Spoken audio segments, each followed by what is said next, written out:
offshore, en aguas profundas, son 150 millones de dólares. Evidentemente esos costes son prohibitivos y por lo tanto necesitamos otra metodología que nos permita ver el interior de la Tierra. Esa metodología son las ondas. Enviamos ondas, en tierra normalmente son camiones que golpean el terreno o bien explosiones de dinamita. En el mar son barcos que arrastran un cañón de aire comprimido que desprende burbujas de aire y genera ondas de presión. Esas ondas llegan al terreno, se propagan por él, se reflejan y ponemos instrumentos para captar los reflejos de esas ondas. Igual que cuando vamos a un hospital a hacernos una ecografía. Y ahora, tratando esos reflejos, queremos ver el medio material por el cual esas ondas viajaron.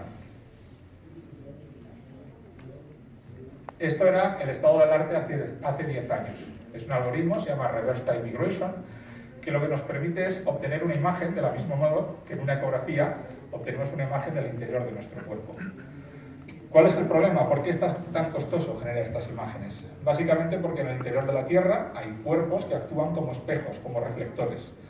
Normalmente esos cuerpos son cuerpos salinos, grandes capas de sal que están ahí y cuando las ondas llegan a esa capa de sal, la mayor parte de la energía se refleja a la superficie y no se transmite. Por lo tanto, ver debajo de esas capas de sal es complicado. Hace falta este algoritmo que se llama RTM para poder ver. ¿Y cuál es el interés de ver debajo de la capa de sal? Pues que desafortunadamente el hidrocarburo está debajo de la capa de sal.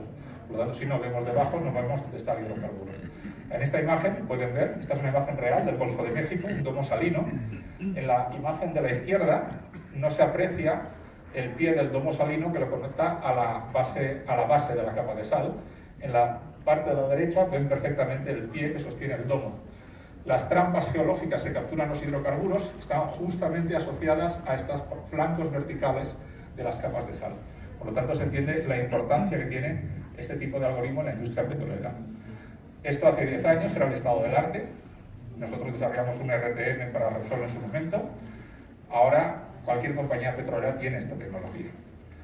¿Cuál es el estado del arte actual? Es lo que se llama Full Waveform Inversion. En la imagen anterior lo que veíamos era una imagen, era una escala de grises. Cada píxel de esa imagen simplemente lo que me enseñaba era la forma que tienen las estructuras geológicas, pero no me da información sobre las propiedades físicas que hay ahí. Yo lo que quiero es que esa imagen tome color y que el significado de ese color sea cuál es, por ejemplo, la velocidad de transmisión de las ondas P o de las ondas S, porque con esa información física podré saber mucho mejor si hay o no hidrocarburo. Y eso es lo que se llama en la industria petrolera Full Waveform Inversion. Y su algoritmo en realidad es muy sencillo, es un problema inverso, a todos nos lo enseñaron en algún momento en la universidad.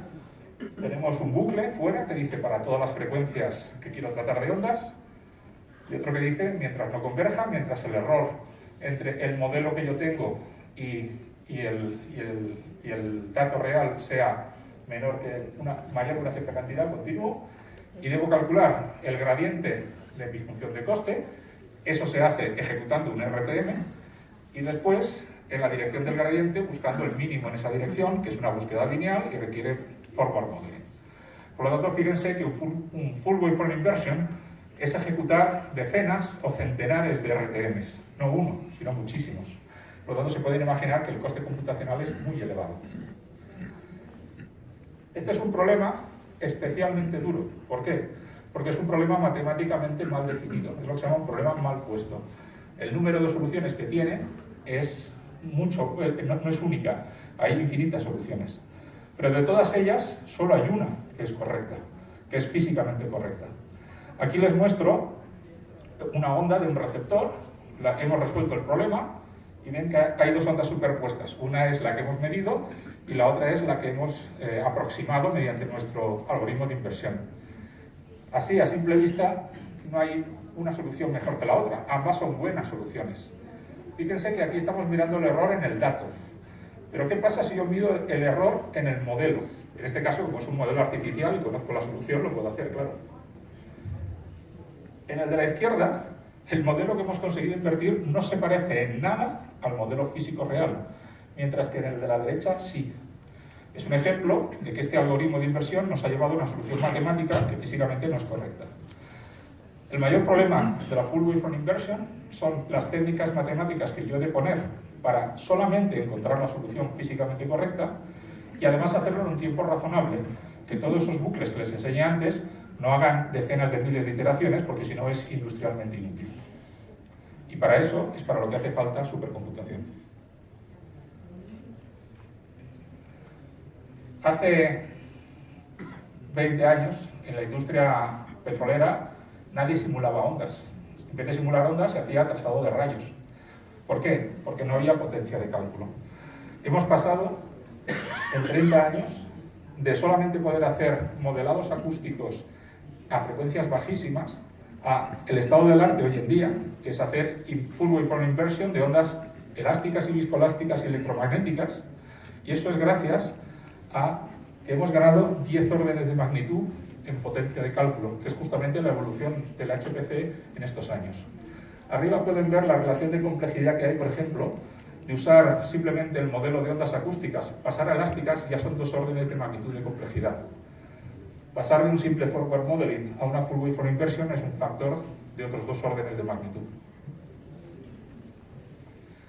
Por eso, hoy en día en el mundo, la industria que más HPC consume es la industria petrolera.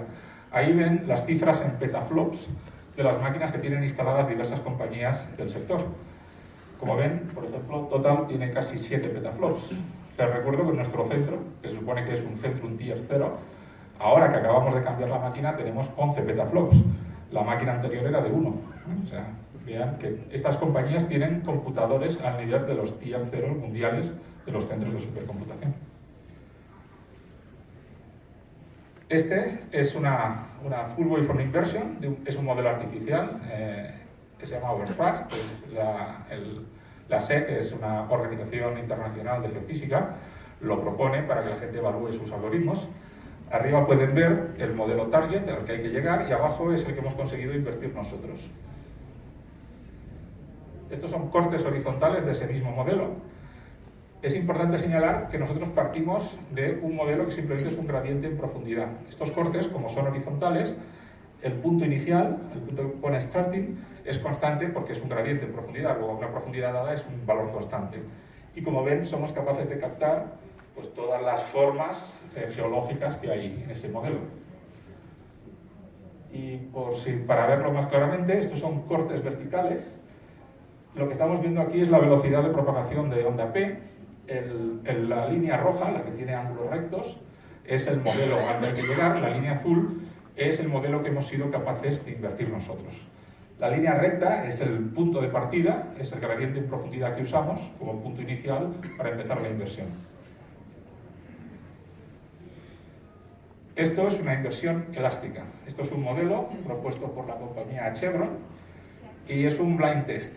Chevron dio los datos de este modelo y dio los datos de un pozo de prospección de este modelo. Y lo puso a concurso público a ver quién era capaz de obtener el resultado. Esto fue esta imagen de aquí, esta imagen de aquí, me estoy equivocando. Esta imagen de aquí fue la ganadora del concurso. Y esto es lo que hemos conseguido invertir nosotros, que como ven, está en diferente escala de color, pero está igual, hemos acertado. Y aquí ven los datos del pozo, estamos viendo de nuevo velocidad de onda P y en profundidad, esto es la profundidad. El dato del pozo es en la línea roja, la línea punteada es el punto de partida y la línea final, que ven que se ajusta bastante a la roja. Es decir, hoy en día ya es totalmente factible hacer inversiones de onda elástica con datos reales, con datos en el campo real. Todavía no es una práctica habitual, no se hace todos los días, porque es extremadamente costoso un cálculo, pero es una cosa que las compañías ya están haciendo. ¿Cuál es el reto en los próximos años? El reto va a ser la inversión conjunta de ondas elásticas y ondas electromagnéticas. Las ondas elásticas lo que nos dan es información sobre las propiedades materiales de las rocas, básicamente el módulo de ion, la elasticidad, etc. Pero no nos dicen nada sobre los líquidos que contienen las rocas, que a fin de cuentas es lo que queremos saber. Las ondas electromagnéticas lo que nos dan es un mapa de conductividades, y ese mapa se puede mapear ese mapa de conductividades sabiendo el tipo de roca que es al tipo de líquido que esa roca contiene. Y por lo tanto, cruzando las dos informaciones, podemos saber si la roca contiene hidrocarburo y además qué clase de hidrocarburo. Básicamente los hidrocarburos son muy resistivos, el agua es más conductiva. ¿Cuál es el problema?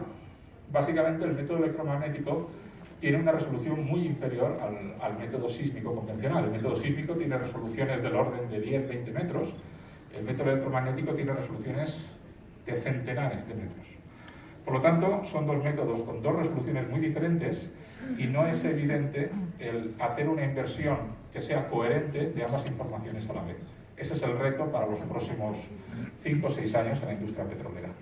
Y eso demanda máquinas con centenares de petaflops como mínimo. Otra física muy importante en el mundo de la energía son los fluidos. Fluidos, mucha gente usa fluidos, pero son esenciales para una industria energética que es la energía eólica. Para aquellos de ustedes que no están familiarizados, cuando alguien dice que simula fluidos, eso no es suficiente, tiene que dar más información. Tiene que decir qué modelo usa para simular los fluidos. Esto de aquí arriba es el DNS, Direct Numerical Simulation. Ahí estamos simulando las ecuaciones de los fluidos sin ningún tipo de aproximación. Y eso quiere decir que para poder ver cómo se genera la turbulencia, tenemos que hacer una malla de un tamaño increíblemente fino, tan fino que en la práctica esas mallas no se pueden usar, son tan grandes que no caben en ninguna máquina. Solamente caben para geometrías muy sencillas, canales, cilindros, pero si ponemos ahí la geometría de un coche, o de un avión, o de un cuerpo complejo, la malla se va, pues eso, a billones, decenas de billones de elementos, y eso hace que sea impracticable hacerlo. Así que desde hace muchos años, las simulaciones de fluidos, en realidad, usan esto que se llama RANS. RANS es Reynolds Average Navier-Stokes. Y esas simulaciones, básicamente, no son capaces de simular los transitorios de los fluidos. Solo pueden simular fenómenos que llegan a un régimen permanente. Por ejemplo, yo enciendo un ventilador y al cabo de un minuto hay un flujo de aire constante que atraviesa el ventilador y es un fenómeno en régimen permanente. Ese tipo de simulaciones solamente son capaces de darnos información de valores medios de presión y velocidad. Y el problema que tienen es que la turbulencia del fluido desaparece. Vean ustedes simplemente en la figura la complejidad del fluido en torno al ala, que sería en una simulación real, y vean lo que les va a dar un modelo RANS. Toda esa información se pierde y por lo tanto se comete un error, y un error importante. En medio, en la transición, están los modelos LES. Toda la lucha en la industria es para dejar de usar modelos RANS y pasar a usar modelos LES. En los modelos LES no llegamos al tamaño de malla de un DNS, tenemos que poner alguna aproximación de la turbulencia, pero son mallas mucho más finas que las mallas RANS y por lo tanto vemos muchas escalas de la turbulencia que son la mayoría de las veces suficientes para lo que queremos. Allá en el BSC, una cosa que trabajamos tenemos nuestro propio modelo LES y es un modelo muy exitoso. Es un modelo que aplicamos tanto a casos científicos, casos académicos, como a problemas industriales reales. Este es un benchmark de la NASA, es un avión, se llama NASA Common Research Model, y este avión han hecho una maqueta de él, la han puesto en un túnel de viento y han obtenido toda una serie de medidas, por ejemplo, sobre la sustentación del avión, sobre el drag. Y han retado a diferentes grupos del mundo a que intenten reproducir las medidas del túnel de viento mediante simulaciones. Nosotros somos los primeros que lo hemos conseguido con un modelo LES. Esta gráfica de aquí es el drag, es la sustentación del ala del avión. En horizontal es el ángulo de ataque del ala y en vertical es el coeficiente de sustentación. Las líneas sólidas son los valores experimentales que se han obtenido en túnel de viento. Para empezar, fíjense que no hay una línea sólida. Hay varias, muy juntitas, pero hay varias. ¿Por qué hay varias? Por errores en el túnel de viento. El propio efecto del túnel de viento no es perfecto. La medida tiene una variabilidad debido a cómo está configurado el túnel. Este puntito que ven aquí es nuestra simulación. Y solo hay uno. ¿Y por qué no hay más? Bueno, porque sacar este puntito son centenares de millones de horas de cálculo y cuesta mucho dinero sacar el puntito. Estamos completando la gráfica, pero llevará un tiempo, ¿vale? Para que os hagan una idea, los grupos que usan modelos RANS, las curvas más o menos están por aquí. Es decir, con un modelo RANS es absolutamente imposible reproducir estos datos experimentales. Abajo pueden ver también más puntos, o sea, que realmente somos capaces de capturar los datos experimentales.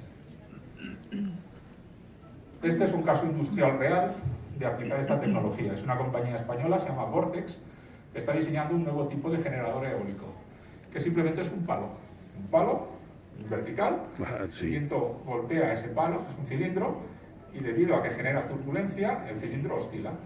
En la base del cilindro hay un alternador que aprovecha esa oscilación del cilindro y genera energía. Y dirán, ¿y esto qué tiene de bueno? Pues imagínense, ese cilindro, ese palo, es un tubo de plástico hueco, o sea, no pesa nada. Y se puede poner en cualquier sitio. Y si la cosa funciona, sería muchísimo mejor que los generadores actuales. Desarrollar esta tecnología tiene dos puntos claves. Uno es el problema de cómo aprovecho el movimiento oscilatorio del cilindro para convertirlo en energía, el alternador que he de poner en la base como es. Hoy en día todavía no son tan eficientes como los de las turbinas que giran. Los alternadores de una turbina convencional tienen factores de eficiencia del 90 y muchos %.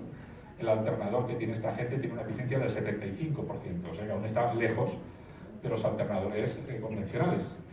Y el otro punto es, bueno, pero exactamente cómo es la oscilación de ese cilindro. Si yo ese cilindro lo pinto con una pintura rugosa, va a cambiar su comportamiento, voy a obtener más energía. Es decir, hace falta una simulación del flujo a través del cilindro, pero de altísima precisión, para ver cómo se comporta. Aquí lo que ven es una curva experimental, que son los puntitos blancos, y los puntitos negros son la simulación que hemos hecho nosotros con nuestro modelo de turbulencia y nuestro código, y como ven, se ha ajustado perfectamente a las medidas experimentales. Claro, la medida experimental lo han hecho con un palito de solamente 3 metros de altura. La instalación real sería un palito de 60 metros de altura. De ahí la importancia de la simulación, porque simularemos, antes de construirlo, el caso industrial real.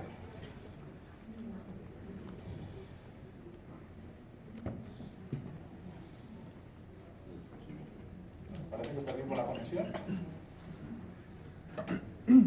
¿Pueden pasar, por favor? Ya. Bueno, esto he cogido una turbina eólica convencional y le he hecho una simulación de la misma precisión que la del palito. Esto sería el estudio de la turbulencia en esa turbina. Esto hoy en día se puede hacer, y lo ven, para una turbina. Desafortunadamente, si tenemos que hacer una granja eólica, esto hoy en día es imposible. Pero es imposible porque no hay potencia de cálculo suficiente. ¿Entienden? Entonces, hoy en día, ¿cómo diseñamos las granjas eólicas?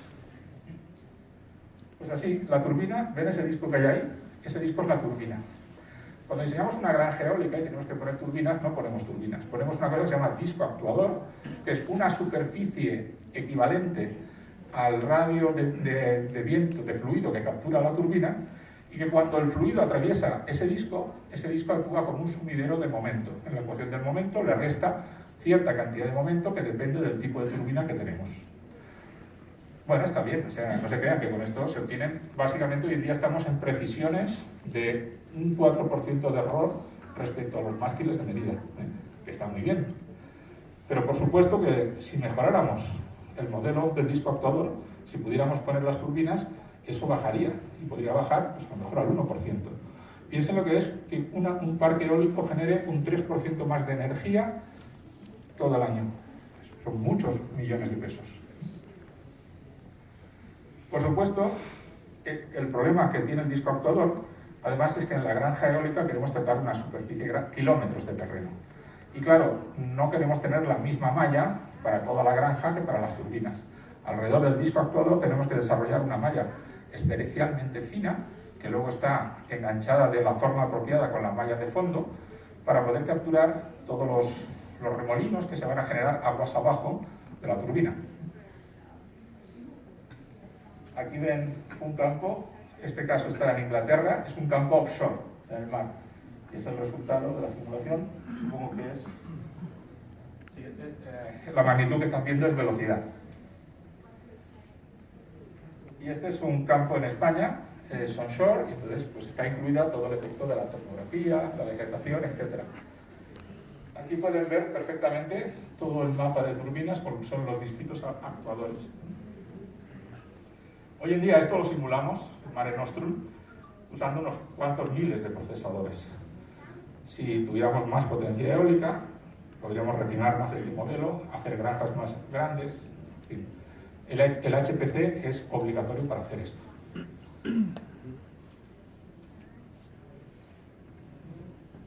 La otra física importante es la química. Si a los fluidos le sumamos química, tenemos combustión. Y desde que el hombre descubrió el fuego, los homínidos que descubrieron el fuego hace medio millón de años, pues la combustión es nuestra principal fuente de energía prácticamente para casi todo. Así que la combustión es algo realmente importante en el mundo de la energía. ¿Puedes pasar, por favor? Esto es una turbina de gas, de ciclo combinado, de Siemens. Esta turbina produce 570 megavatios de potencia eléctrica. Y esto, para funcionar, tiene estos cilindros que ven aquí, son los combustores. Esto quema gas natural. Esta turbina, cada vez que hay que hacer un experimento con ella, en la fábrica de Siemens en Alemania, lo tienen que hacer por la noche, tienen que desconectar toda la fábrica de la red eléctrica, encienden la turbina y tienen que disipar toda la energía que esto produce en los dispositivos que hay en la fábrica. Imagínense el coste de ese experimento. ¿Para qué nos sirve la simulación? Pues para poder jugar con la ingeniería de esta turbina sin tener que incurrir en esos costes. Esta es la simulación de la combustión en uno de esos cilindros, se llaman can combustors porque recuerdan como una lata de refresco. Aquí la clave es ver dónde está el frente de llama, que es esa superficie que ven ahí, para encontrar un punto óptimo de trabajo de la turbina.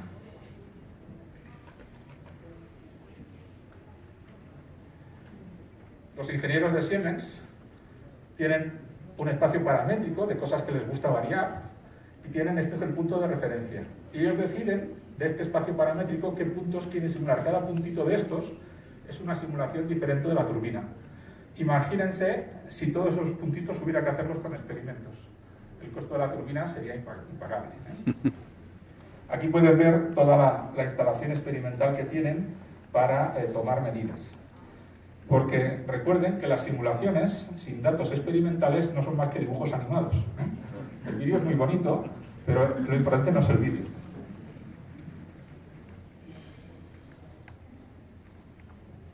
¿Puedes pasar? Lo importante es esa gráfica. Ahí pueden ver cómo encaja la simulación con los puntos experimentales. Esa es la clave de que esto sea útil para algo. Y cuando vemos estas simulaciones, ustedes se han quedado con la idea de que es que aquí estamos simulando los fluidos y la química. Mentira, no estamos simulando la química. Ninguna simulación de estas en realidad simula la química, porque no hay suficiente capacidad de cálculo para hacerlo, y porque además matemáticamente es un fenómeno inestable. ¿Qué se hace? En realidad, como el combustible es muy simple, que es metano, se estudia la combustión del metano en llamas de laboratorio. Y se generan una secuencia de tablas que dicen cómo se comporta la reacción química en determinadas condiciones. La simulación lo que está haciendo es simular los fluidos, toda la evolución de calor, y en cada instante de tiempo de la simulación, cuando hace falta conocer las concentraciones de los reactantes, se consultan esas tablas. Es lo que se llama química tabulada, que es como se hacen hoy en día prácticamente todas las simulaciones industriales, porque hacerlo de otra manera tiene un coste que con las máquinas actuales es imposible de pagar. Por lo tanto, cuando tengamos máquinas exaflop, estos serán el tipo de cosas que podremos mejorar. Aún así, haciéndolo con las tablas, vean que realmente conseguimos mapear muy bien los datos experimentales. Pasa, por favor. ¿Sí? ¿Pasa? Bueno, esto es otra turbina, en este caso es una turbina de Safran, es para helicópteros, una turbina aeronáutica. Mismo problema. Pasa, por favor. Pasa. La simulación de la combustión en la cámara de combustión. Pasa. Y esto es un motor de combustión interna. De nuevo ahí tienen las gráficas de cómo simulamos el proceso de combustión. Pasa. Y se simulan este tipo de cosas. El vídeo es muy bonito, pero esto está todavía a años luz de ser suficientemente útil. Principal fuente de error en la combustión, en la simulación de un motor diésel, es la simulación del spray. Cuando inyectamos el combustible en la cámara de combustión, lo hacemos mediante un spray, unas gotitas que se pulverizan y al final son las que en el fondo pasan a fase gas y pasan a quemarse. Ese spray es crítico. No modelizar correctamente el spray supone cometer errores increíbles en cuanto a, por ejemplo, las emisiones que va a tener ese motor. Hoy en día todavía no tenemos modelos suficientemente finos como para simular con errores inferiores al 3% o al 2% las emisiones de un motor diésel. Y el futuro. Hay más fuentes de energía, pero no hay tiempo para todas, pero les quería hablar de esta. En realidad, el problema de la energía se resume en que si quemamos todos los hidrocarburos que hay en el planeta, nos cargamos el planeta y a nosotros mismos. Luego es evidente que antes de que se acabe el petróleo tenemos que dejar de quemarlo. ¿Y de dónde vamos a sustituirlo? Con la eólica. Bueno, la eólica está muy bien, pero no es suficiente. No tiene garantía de suministro para un consumo masivo como el que hacemos nosotros de energía. La solar, pues en el fondo le pasa lo mismo. La hidráulica está muy bien, pero tampoco cubre toda la energía. Y solo hay una fuente potencial, que es en el fondo la energía nuclear. Y la energía nuclear convencional, todos sabemos que tiene el problema de los residuos, no es una energía que sea sencilla. Entonces, el futuro es la fusión. La fusión, el problema que tiene es que es plasma. La física del plasma es, si las anteriores eran complejas, esta es especialmente compleja. Y los problemas de ingeniería asociados a construir un reactor que tiene plasma en el interior son enormes. Uno de ellos es, esto es el ITER, es el reactor que se está construyendo en el sur de Francia, que les recuerdo que no es ningún reactor. El ITER no va a producir más energía que la que consume. Siempre lo hará durante unos minutos. El ITER es un experimento caro de los físicos. Es un experimento para desarrollar las tecnologías y los materiales que en su momento permitirán construir un reactor. Pero en realidad es un experimento de laboratorio, nada más. Bueno, simplemente para que vean la escala, a la izquierda está el JET, que es el reactor más grande que hay ahora en Europa. El ITER es considerablemente más grande. Fíjense, abajo hay una persona para que vean la escala a escala humana. Bueno, uno de los principales problemas del plasma es que está muy caliente y no puede tocar nada, porque aquello que toca lo funde. Entonces, el plasma lo tenemos contenido mediante un campo magnético. Pero el plasma, por decirlo así, es una especie de sopa complicada y como si fuera como cualquier líquido, tiende a tener turbulencias. Y esas turbulencias no están bien determinadas, no sabemos cuánta energía hay en esas turbulencias.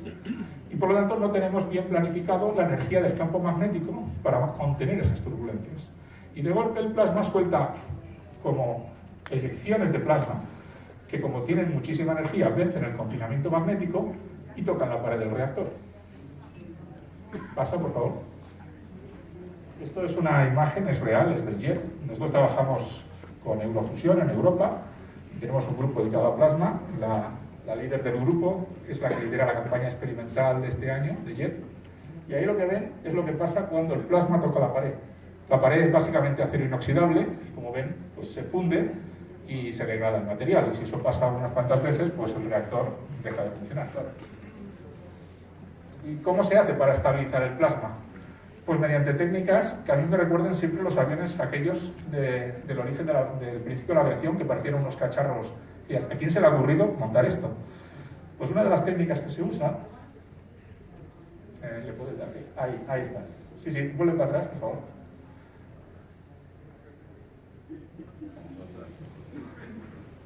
Sí.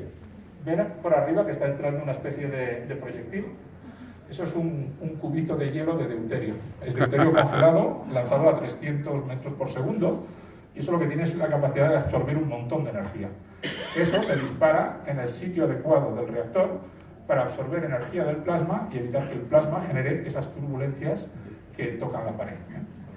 Como comprenderán, es un mecanismo de cacharro muy primitivo, ¿no? Un reactor industrial no puede basarse en que alguien esté lanzando cubitos de hielo de deuterio dentro del reactor. Esto es, hay que esperar un poquito. Esto es un corte del reactor, y aquí ven el plasma. Y lo que van a ver es que el plasma aparentemente está normal, pero de golpe ven, han empezado a aparecer esas oscilaciones, es lo que se llama Age Localized Modes, y eso es lo que produce las eyecciones que al tocar la pared la van a destruir. Pero una de las cosas que hacemos en el BSC es simuladores de este problema. Y luego hay un segundo problema muy grave en el reactor, que es la interacción entre el plasma y la pared. El plasma contiene partículas cargadas, pero también contiene neutrones, que como no tienen carga, el campo magnético no los afecta. Así que básicamente el plasma está disparando neutrones en todas las direcciones que salen de la botella magnética y chocan contra la pared.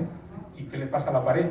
Una pared de un reactor industrial que va a estar 10 años de vida, si la estamos bombardeando de forma continua con neutrones, se vuelve radiactiva, pues va a sufrir un daño. El problema es que estudiar ese daño es un problema multiescala terrible. Tenemos que empezar por hacer simulaciones a nivel atómico de cómo interacciona el plasma con una rejilla cristalina del material, ir subiendo de escala hasta llegar a la escala macroscópica, en la cual tenemos una ecuación strain-stress, una ecuación normal de sólidos, un código de elementos finitos y podemos hacer un cálculo de ingeniería. Hoy en día esa cadena multiescala no está montada como tal, de forma operativa, para que todo el mundo la pueda usar, y es una cadena que requiere una cantidad de cálculo enorme. Eso hoy en día todavía no se hace. Entonces, una de las cosas que estamos haciendo en el BSC es un código determinista de daño por radiación de neutrones, porque hoy en día los códigos de radiación de neutrones básicamente son de Monte Carlo, estudian valores promedio, no te permiten estudiar casos concretos de radiación. Y por último, para acabar, simplemente es que la industria energética, la supercomputación es obligatoria. Hoy en día no se puede generar tecnologías energéticas modernas y eficientes si no se usa supercomputación. Y los retos que tiene la industria energética en supercomputación van más allá de los supercomputadores actuales.